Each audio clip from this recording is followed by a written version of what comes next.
have those studies that say statistically AI has a 10% better chance of figuring out what the issue is and whether or not a response is needed. What do you say? If I'm about to die, I would still rather have a human being on the other line. And I do understand that maybe there's more accuracy there, but for me, it seems lower than wanting to really have somebody to talk me through a crisis. Excellent. How do you feel, Nick? And Kelly, and I'm thinking just the opposite, right? I'm thinking that before you get to that point, that AI may be able to actually help you determine if there is a problem, because it's possible I'm having a conversation and I may not be completely transparent. Okay, hey, I'm a big guy. I can't let her know that I'm really not feeling well here, so I'm going to, no, I'm fine. It's just a little cough. I don't know why she made me call or why I'm calling. It's just a little ache. And actually, AI can say, no, big guy, you have a problem right there, because I can hear it in the voice that you're trying to mask for a human that you can't mask with me. So I'm thinking that maybe this AI would help me to break down and be less embarrassed about needing that help. Or to be able to identify the symptoms. You may think you have one thing, but AI knows you have another. And I'm torn on it, so I'm not one way or the other. But Kelly, what do you think? Okay, so maybe you do have a point. I'm not going to have you sway my opinion, but if you're talking to me on the other line, I'm going to call you out on the, hey, you're a big guy, maybe you're a man, maybe you're not owning some of these symptoms, and finding out what you need by probing questions. And maybe that's more of an art than a science, but as a psychotherapist, that's where my expertise something lies. you can only get with the human touch, is what you're saying. Do you feel like there are things missing, Nick, without the human touch? I do. I think that what happens, in my opinion, what happens with the AI situation specifically, I think that AI can move away some of the biases that we inherently walk in with when we're talking to a person, right? An accent. Well, you know, he's got a Southern accent, so maybe Nick isn't that sharp and doesn't really understand what's happening.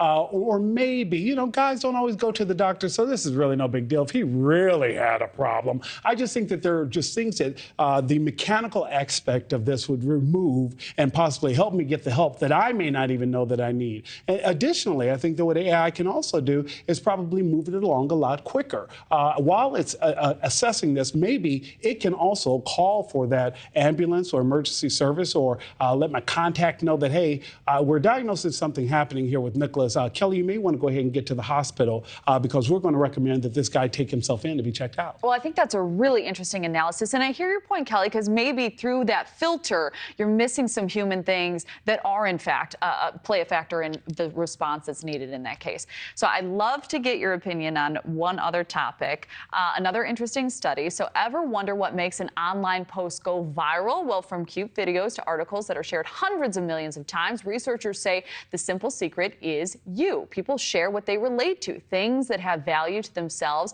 and people close to them. But it's even more scientific than you may think. By having people find value in what they see, activates a part of their brain that triggers a motivation to share.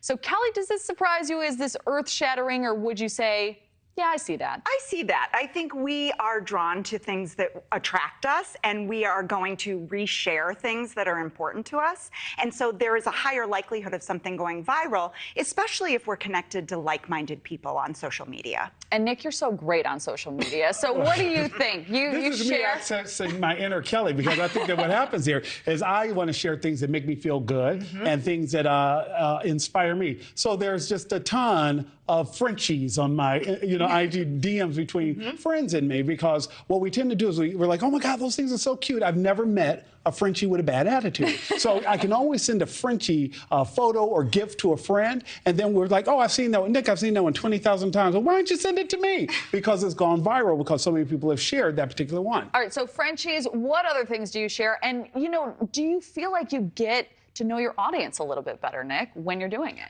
I do. We were talking about me and social media. I jump rope. I started jumping rope because I became passionate about it during the pandemic. We couldn't go to the gym. Wasn't that good. Started meeting people online who also jumped rope. I started feeling better. They started holding me accountable. We started holding each other accountable. Then a brother started losing weight. Oh, it all worked out. So I started to feel good. So it all worked out because it's one of those things that we all found something we were connected to and hadn't even met in real time, but social media brought us together that way. So Kelly, would this change? We got about 30 seconds left, but would this change what you share, what you like, or what you post? I think it should, and this is where social media is a gift, where people can connect over like-minded topics. And for me, I share everything about mental health. And that brings a dialogue and a conversation and an intimate connection that maybe people don't feel regularly on social media. It's such an important one to have, especially these days. Kelly